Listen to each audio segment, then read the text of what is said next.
Сәлем достар, бүгін видеодағыдай ерекше нан, яғни чесночная пампушка дайындайтын боламыз. Бұл пампушкаларды сорпаның қасына пісіріп жесе, өте керемет болады. Менімен бірге дайындауға кеңес беремін. Қажетті заттар: 150 мл су, 2 шай қасық ашытқы, 1 штук жұмыртқа, 2 шай қасық қант және 1 шай қасық тұз, ұн 300 грамм және 3 ас қасық шемішкі май. Ең алдымен ыдысқа жылы суды құямыз. Одан кейін оған ашытқыны қосамыз және екеуін жақсылап араластырамыз. Ашытқы еруі қажет. Содан кейін бір жұмыртқаны қосамыз және тұз бен қантты қосамыз. Барлығын жақсылап араластырамыз да шемішкі майды қосып, тағы да араластырамыз. Содан кейін ұнды електен өткізе отырып қосып, қамыр илейміз. Ұнды осылай 2 немесе 3 бөлікке бөліп қосуға болады. Алдымен қасықпен араластырамыз. Одан кейін барлық ұнды қосып тастаймыз да, қасықпен араластырып, сосын ыңғайлылық үшін қолмен қамыр илейтін боламыз.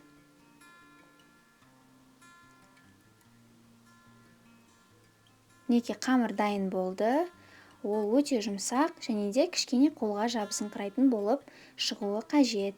Содан кейін қамырды табаға салып, оның бетін жауып, жылы жерге 1 сағатқа қоямыз.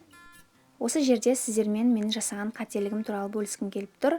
Мен қамырды негізі 40 градуста духовкада көтеруге қоятынмын. Осы жолы оны духовкаға салыпында градусын төмендетуді ұмытып кетіппін, яғни ол 80 градуста қалып қойған. Сол себепті қамырым 1 сағат бойы 80 градуста тұрып, дұрыс көтерілмеген, яғни ол пісіп кете жаздаған. Сол үшін менің қамырым дұрыс көтерілмеді. Бірақ сіздерде ол міндетті түрде жылы жерге қойғанда өте воздушный болып көтерілетін болады. Сол себепті осы рецептпен дайындай беріңіздер. Менің қатемді жібермеңіздер. Содан кейін 1 сағат бойы жылы жерде күшті болып көтерілген қамырымызды аламыз, оның бетін ашамыз. Және де қамырды басып, бір илейміз.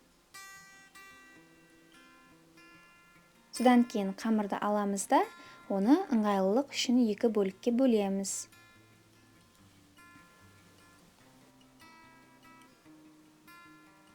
Содан кейін әрбір бөлікті алып, оны ұсақ 7-8 бөлшектерге бөлуіміз қажет.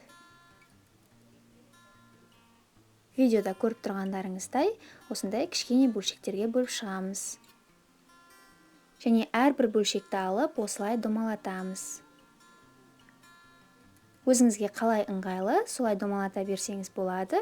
Яғни 2 қолыңыздың көмегімен жасауға болады, немесе мен секілді осылай тақтайға қойып, үстіне дөңгелетуге болады. Осылай 2 бөлікті де барлығын ұсақтап, домалақтап, дайындап аламыз. Барлық кішкентай бөлшектер дайын болды.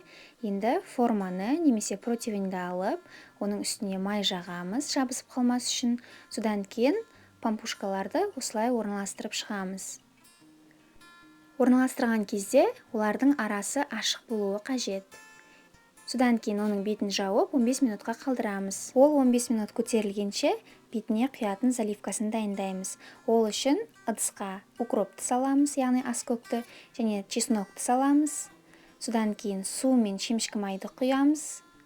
Содан соң тұзды қосып, барлығын жақсылап араластырамыз. Заливка дайын болды. 15 минут өтті, пампушкалар көтерілді. Олардың бетіне жұмыртқаның сарысын жағып шығамыз. Содан соң 180 градус қызып тұрған пеште 25-30 минут пісіреміз. Неке пампушкалар дайын болды.